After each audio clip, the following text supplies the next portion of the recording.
जय श्री हरि। 1000 गोदान का फल देती है आमल की एकादशी।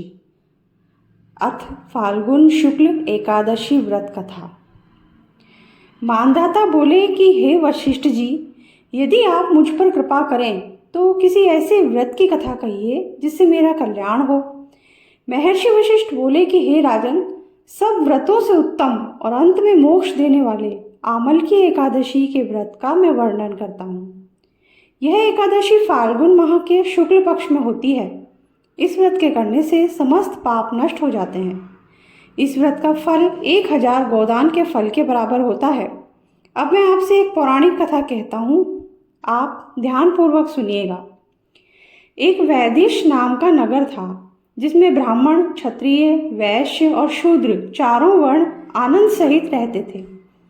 उस नगर में सदैव वेद ध्वनि गूंजा करती थी तथा पापी, दुराचारी और नास्तिक उस नगर में कोई नहीं था।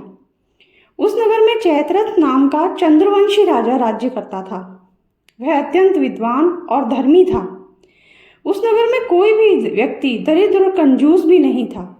सभी नगरवासी विष्णु भक्त थे और आबाल वृद्ध, स्त्री पुरुष एकादशी का व्रत किया करते थे। एक समय फाल्गुन मास के शुक्ल पक्ष की आमल की एकादशी आई। उस दिन राजा, प्रजा, बाल, वृद्ध सबने हर्षपूर्वक व्रत किया। राजा अपनी प्रजा के साथ मंदिर में जाकर पूर्ण कुंभ स्थापित करके धूप, दीप, नैवेद्य, पंचरत्न आदि से धात्री आंवले का पूजन करने लगे और इस प्रकार स्तुति करने लगे। हे धात्री, तुम ब्रह्म स्वरूप हो, तुम ब्रह्मा जी द्वारा उत्पन्न हुए हो और समस्त पापों का नाश करने वाले हो। तुमको नमस्कार है। अब तुम मेरा अर्घ्य स्वीकार करो। तुम श्री रामचंद्र जी द्वारा सम्मानित हो। मैं आपकी प्रार्थना करता हूँ, अतः आप मेरे समस्त पापों का नाश करो। उस मंदिर में सबने रात्रि को जागरण किया। रात के समय वहाँ एक बहेली आया जो अत्यंत पापी और दुराचारी था। वह अपने कुटुंब का पालन जीव हत्या करके किया करता था। भूख और प्यास से अत्यंत व्याकुल वह बहेलिया इस जागरण को देखने के लिए मंदिर के एक कोने में बैठ गया और विष्णु भगवान और एकादशी महात्म्य की कथा सुनने लगा। इस प्रकार अन्य मनुष्यों की भांति उसने भी सारी रात जागकर बिता दी। प्रातःकाल होते ही सब लोग अपने घर चले गए तो बहेलिया भी अपने घर चला गया। घर जाकर उसने भोजन किया। कुछ समय बीतने के पश्चात उस बहेलिए की मृत्यु हो गई।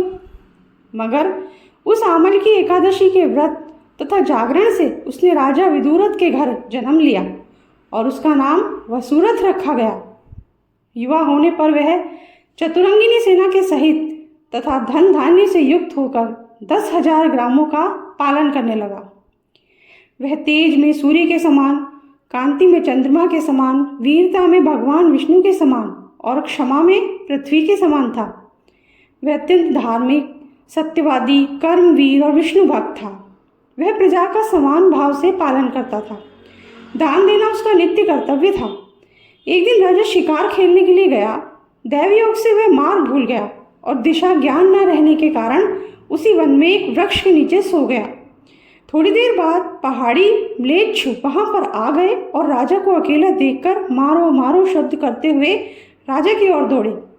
म्लेच्छ कहने लगे कि इसी दुष्ट राजा ने हमारे माता, पिता, पुत्र, पौत्र आदि अनेक संबंधियों को मारा है तथा देश से निकाल दिया है, अतः इसको अवश्य मारना चाहिए। ऐसा कहकर वे म्लेच्छ उस राजा को मारने के लिए दौड़े और अनेक प्रकार के अस्त्र शस्त्र उसके ऊपर फेंके। वे सब अस्त्र शस्त्र राजा के शरीर पर गिरते ही नष्ट हो जाते और उनका वार पुष्प के समान प्रतीत होता। अब उन म्लेच्छ के अस्त्र शस्त्र उल्टा उन्हीं पर प्रहार करने लगे, जिससे वे मूर्छित होकर गिरने लगे। उसी समय राजा के शरीर से एक दिव्य स्त्री उत्पन्न हुई।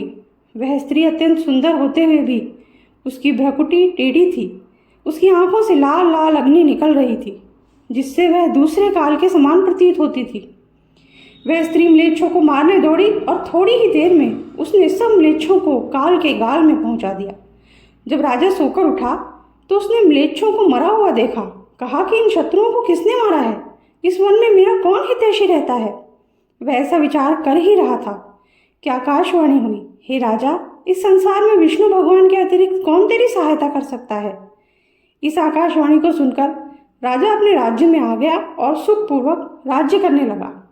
महर्षि वशिष्ठ बोले कि हे राजन, यह आमल की एकादशी के व्रत का प्रभाव था। जो मनुष्य इस आमल की एकादशी का व्रत करते हैं वे प्रत्येक कार्य में सफल होते हैं और अंत में विष्णु लोक को जाते हैं। बोलो विष्णु भगवान की जय।